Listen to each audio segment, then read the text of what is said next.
क्या आप जानते हैं कि भारत में एक ऐसा स्थान है जहां नदी और समुद्र का संगम तो होता ही है, लेकिन साथ ही आत्मा और परमात्मा का मिलन भी।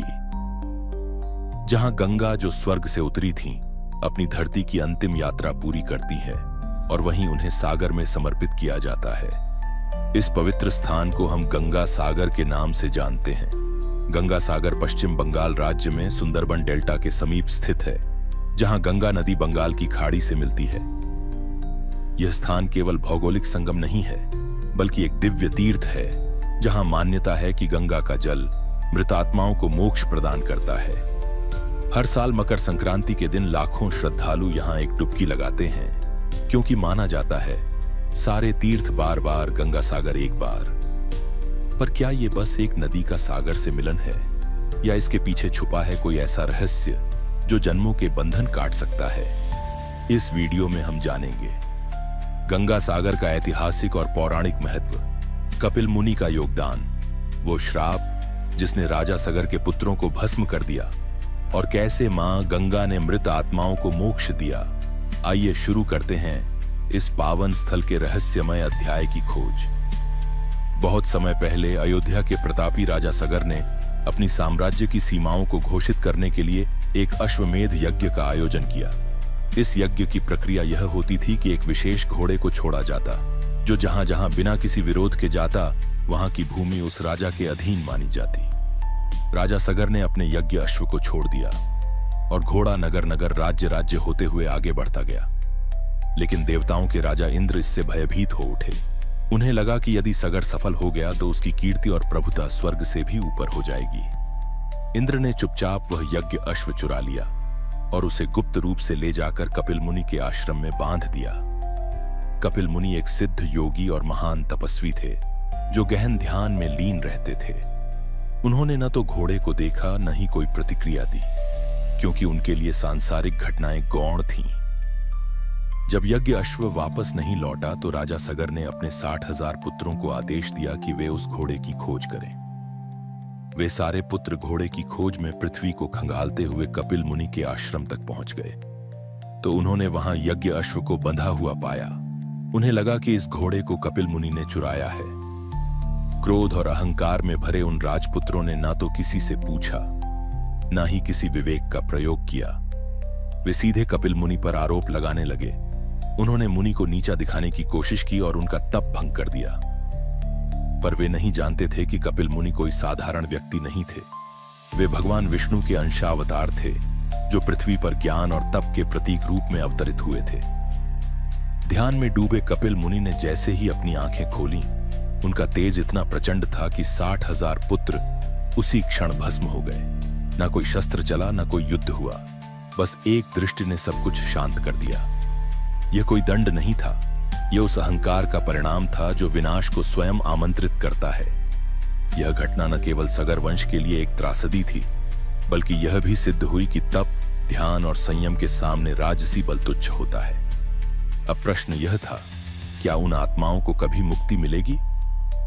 जब राजा सगर को यह समाचार मिला कि उनके 60,000 पुत्र कपिल मुनि के श्राप से भस्म हो गए, तो उनका हृदय दुख और पश्चाताप से भर गया। एक पिता के लिए यह केवल पुत्रों की मृत्यु नहीं थी, यह एक पूरा वंश समाप्त होने जैसा था। लेकिन राजा सगर केवल शोक में नहीं डूबे। उन्होंने अपने कुलगुरुओं और ऋषियों से परामर्श लिया कि इन भटकी हुई आत्माओं को कैसे मोक्ष मिल सकता है। ऋषियों ने बताया, इनकी आत्माओं को तभी शांति मिलेगी जब स्वर्ग की नदी गंगा धरती पर उतरेगी और उनका जल इनकी भस्म पर प्रवाहित किया जाएगा। केवल वही दिव्य जल उन्हें मुक्ति दिला सकता है। यह सुनकर सगर ने अपने पुत्र अंशुमान को गंगा को पृथ्वी पर लाने के लिए भेजा। अंशुमान ने प्रयास किया, पर असफल रहे। फिर उनके पुत्र दिलीप ने भी तप किया, पर गंगा प्रसन्न नहीं हुई। सदियों बीत गए और तब जन्म हुआ राजा भगीरथ का। राजा भगीरथ ने यह निश्चय किया कि वे किसी भी कीमत पर गंगा को पृथ्वी पर अवतरित कराकर अपने पूर्वजों को मोक्ष दिलाकर ही दम लेंगे। उन्होंने अपने तप को और भी कठोर बना दिया।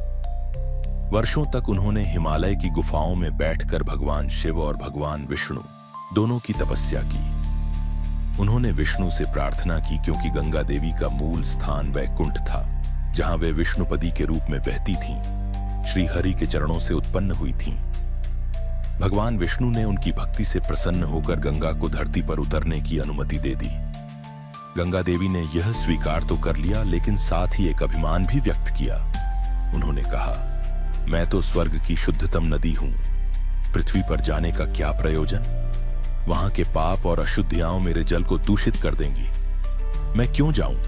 राजा भगीरथ ने विनम्रता से उत्तर दिया, आपका यह अवतरण केवल जल बहाने के लिए नहीं है, यह प्रेम, करुणा और मुक्ति का प्रतीक बनेगा। आपका एक स्पर्श भी आत्माओं को मुक्त कर सकता है। फिर गंगा ने कहा, यदि मैं पृथ्वी पर उतरती हूं तो मेरा वेग इतना प्रचंड होगा कि पूरी धरती फट जाएगी। भगीरथ विचलित नहीं हुए। उन्होंने कहा, इस समस्या का समाधान भी है। मैं भगवान शिव से प्रार्थना करूंगा कि वे कुछ उपाय ढूंढे। गंगा मान गई। राजा भगीरथ ने महादेव की तपस्या शुरू की। जब राजा भगीरथ की तपस्या से प्रसन्न होकर महादेव शिव प्रकट हुए तो उन्होंने भगीरथ से पूछा, वत्स, क्या तुम जानते हो कि जिस देवी को तुम बुला रहे हो उसका वेग पूरे संसार को नष्ट कर सकता है? भगीरथ ने सिर झुकाकर कहा, प्रभु, मुझे आपके अतिरिक्त और कोई ऐसा नहीं दिखता जो इस वेग को सह सके। शिव मुस्कुराए। उनकी मुस्कान में करुणा भी थी और संकल्प भी। फिर वो क्षण आया। गंगा देवी स्वर्ग से उतरने लगी। उनकी धारा आकाश को चीरती हुई भयानक वेग से धरती की ओर बढ़ी। लेकिन जैसे ही वह धरती से टकराने को आई, महादेव ने अपनी जटाएं फैला दी। गंगा, जो अपनी शक्ति पर अभिमान करती थीं, अब शिव की जटाओं में उलझ गईं। वे चाहकर भी नीचे नहीं जा पा रही थीं। शिव ने उन्हें जटाओं में बांधकर शांत किया और फिर एक पतली धारा के रूप में उन्हें धीरे धीरे पृथ्वी पर मुक्त किया। यह गंगा अब वही नहीं थी।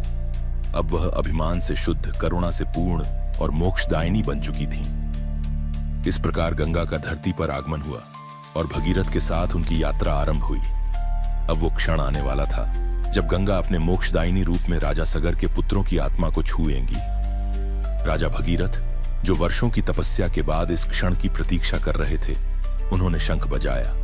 वह शंख केवल जल प्रवाह का उद्घोष नहीं था, बल्कि एक युगांतकारी चेतना का संकेत था। भगीरथ गंगा के आगे आगे चले। गंगा उनके पीछे पीछे। एक दिव्य यात्रा प्रारंभ हुई। गंगा हिमालय से निकलकर मैदानों से गुजरती हुई बंगाल की ओर बढ़ी।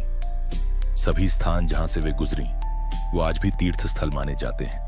और फिर वो स्थान आया जहां राजा सगर के 60,000 पुत्रों की भस्मित देह पड़ी थी। जैसे ही गंगा की पवित्र धारा उन राख के कणों को छूती गई, एक अद्भुत चमत्कार घटित हुआ। हर एक आत्मा को शांति मिली। हर एक विक्षिप्त चेतना मुक्त हो गई। गंगा केवल जल नहीं थी, वो अब बन चुकी थी मोक्षदायिनी मां। राजा भगीरथ का तप पूर्ण हुआ। उनके पूर्वजों को मोक्ष मिला और पृथ्वी को एक अमूल्य उपहार, गंगा नदी प्राप्त हुई। वही स्थान जहां ये संगम हुआ, आज हम उसे गंगा सागर के नाम से जानते हैं। गंगा सागर वह पावन स्थल है जहां गंगा मां ने राजा सगर के 60,000 पुत्रों को मोक्ष प्रदान किया था। यह स्थान केवल जल और समुद्र का संगम नहीं, बल्कि आत्मा और परमात्मा का मिलन माना जाता है। मान्यता है कि जैसे गंगा ने उन भस्मित आत्माओं को शांति दी, वैसे ही आज भी यदि किसी की अस्थियां गंगा सागर में प्रवाहित की जाए तो उन्हें भी मोक्ष की प्राप्ति होती है। यह परंपरा केवल श्रद्धा नहीं, बल्कि सदियों पुराना विश्वास है कि गंगा सागर में समर्पण जीवन चक्र की पूर्णता है। अगर आपको हमारा यह कंटेंट ज्ञानवर्धक और आत्मा को छू जाने वाला लगा हो तो कृपया इस वीडियो को लाइक करें, अपने प्रियजनों के साथ शेयर करें और कमेंट बॉक्स में हमें जरूर बताएं कि इस विषय ने आपके भीतर क्या भाव जगाए।